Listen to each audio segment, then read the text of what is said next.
Je veux demeurer près de toi, être purifié dans ta présence. Je veux me prosterner à tes pieds, entendre ta voix et marcher avec toi. Hello, hello et bienvenue sur ce nouvel épisode de One Story, One Word. Si tu n'es pas encore abonné, je t'invite à t'abonner. Aujourd'hui, on va lire un tout petit passage, c'est dans Luc 21, du verset 1 jusqu'au verset 4. Et levant les yeux, il vit des riches qui mettaient leurs offrandes dans le trésor. Mais il vit aussi une pauvre veuve qui y mettait 2 petites pièces de monnaie et il dit « Je vous le dis en vérité, cette pauvre veuve a mis plus que tous, car tous ceux-là ont mis dans les offrandes d'Élohim de leur abondance, mais elle de son insuffisance, et elle a mis tout ce qu'elle avait, son bien. » Je voulais partager sur ce passage parce que souvent je me dis on ne réalise pas en fait toute la scène de ce qui est en train de se passer. Quand tu lis ce passage, essaye d'imaginer un des leaders de ton église, le leader de la jeunesse, le pasteur, le prophète, le docteur, whatever, qui est assis là avec des personnes qui lui sont proches et qui sont en train de commenter ce que toi tu es venu donner dans la caisse de l'église. Comment est-ce que tu vas les percevoir? Est-ce que tu vas pas les percevoir comme des personnes cupides? Et aussi, il y avait 2 types de personnes qui sont venues faire des dons. Il y avait des riches et il y avait une pauvre veuve. Et Jésus commente ça et il dit, voilà, cette veuve a donné de son insuffisance, de son bien. Et ça nous montre que Dieu, en fait, lui, il ne regarde pas forcément la quantité d'argent que tu donnes, mais c'est le niveau du sacrifice qui importe à ses yeux.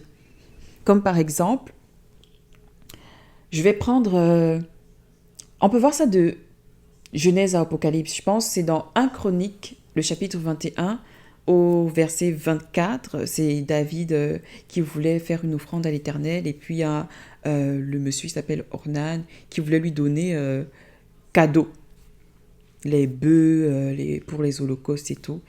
Mais je vais lire le passage, ça dit « Mais le roi David dit à Ornan, « Non, je veux l'acheter contre sa valeur en argent, car je ne présenterai point à l'Éternel ce qui est à toi, et je n'offrirai point un holocauste qui ne me coûte rien. » Qu'est-ce qu'on comprend par ceci? Par quelqu'un qui était l'homme selon le cœur de Dieu. David savait qu'un sacrifice, quand on le fait devant l'Éternel, il faut que ça nous coûte quelque chose. Quand tu donnes de ton surplus à l'Éternel, je ne suis pas en train de faire quelque chose qui te coûte. Je sais que souvent dans beaucoup d'églises, il y a eu des abus financiers, des abus spirituels et tout, par rapport à ce don sacrificiel qu'on est supposé faire à l'Éternel. Mais ce n'est pas parce que, j'aime souvent dire ça, ce n'est pas parce que des gens ont abusé qu'on doit annuler le commandement de Dieu. Ce n'est pas parce que les gens ont abusé, ce n'est pas parce que les gens ont commis des abus qu'on doit annuler le commandement de Dieu. Et comment est-ce qu'on donne à Dieu? On donne à Dieu d'une manière sacrificielle. C'est comme ça de Genèse à Apocalypse et même Jésus, il le réitère ici. Donc aujourd'hui, je voulais t'encourager vraiment au-delà des manipulations qu'il y a eu, de te pencher sur ce passage aussi et de savoir que quand tu donnes à Dieu, quel que soit ce que tu lui donnes, lui, il regarde à comment tu donnes. Et il regarde si c'est sacrificiel. Dieu tourne ses regards vers toi au moment où tu décides de lui faire un sacrifice. Et je sais que souvent on utilise le passage dans 2 Corinthiens 9, le verset 7, où Paul justement il parle de donner et tout. Je vais le lire, le passage. Que chacun donne comme il l'a résolu en son cœur, sans tristesse ni contrainte, car Dieu aime celui qui donne avec joie. Là, tu peux te dire que je dois donner selon mon cœur et tout. Et je n'ai pas à donner beaucoup. Mais le passage qui vient avant, c'est au verset 6, « Sachez-le, celui qui sème peu, moissonnera peu.